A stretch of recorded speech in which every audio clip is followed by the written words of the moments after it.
小叮当科学园区的室内滑雪场恢复我们3个月前在日本滑雪的肌肉记忆，那跟我们一起进去喽 ，Go Go！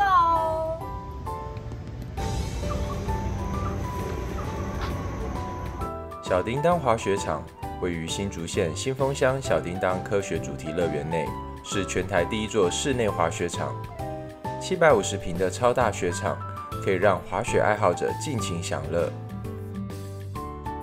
领装备喽！我的鞋子跟板子，我要去换装了。更衣室用2个雪板，上面弄了挂钩，就可以挂衣服，在这边换衣服喽。跟着教练的脚步，我们如同鲜猪肉一般踏入了超大型冷冻库。第一步就是先热身，再来就是些基本教练。哦。我们要爬上去喽，待会从上面滑下来。这边就是要扛着自己的雪板慢慢往上走。这里没有缆车。耶，上来了。这个坡度还好啦哈。还好还好。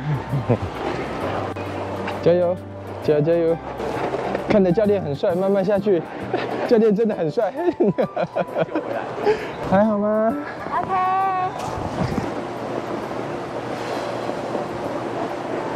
开始有感觉了，我慢慢飘，耶耶，我下来了，加油，加油加油！哇，大超也很厉害，大超也很厉害，不错。下次就上来了，小心哦！哇，来一个 C turn 呢。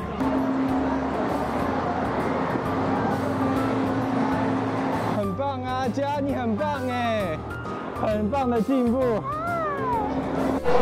好玩吗？很好玩，耶！后面也好欢乐，好多小朋友在滑这些，在玩雪，而且很酷。教练讲的我懂了，谢谢，很棒很棒。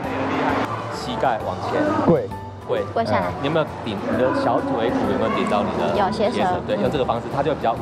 抽赛是我们之前在北海道没有足够时间练习的技巧，这次刚好在这里补齐。趁着教练在教其他人，我就自己独享独滑的时光，同时也跟大家分享一下我们分别在 iSki 新竹店、北海道富良野以及小叮当滑雪场学习滑雪的心得吧。我们在去年11月初曾到访 iSki 新竹店参加 snowboard 体验课，一堂课每人约新台币1350元。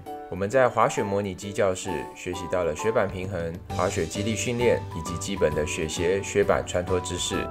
不过，我们训练的滑雪模拟机课程当日是3人同时使用，雪板之间的距离不大，初学者雪板相互碰撞的情况频繁发生，导致学习效率受到影响。如果能减少每次上机的人数，对初学者来说将更加友善。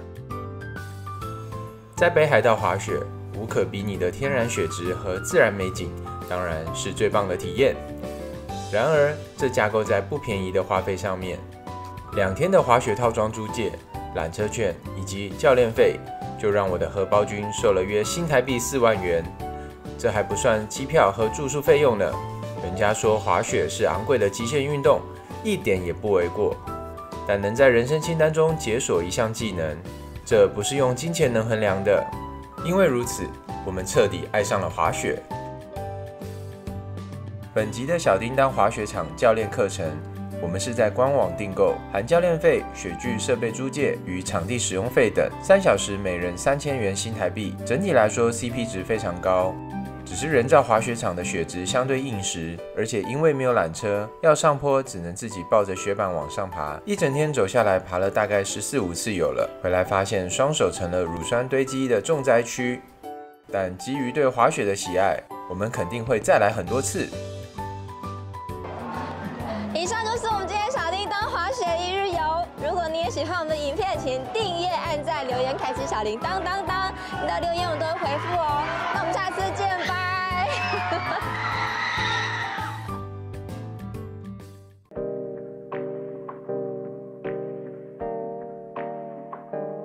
Hey, I got something to say. I'm just so sick of hearing everyone complain. I know it's tough and I know there's pain, but hitting bottom is the only way to change.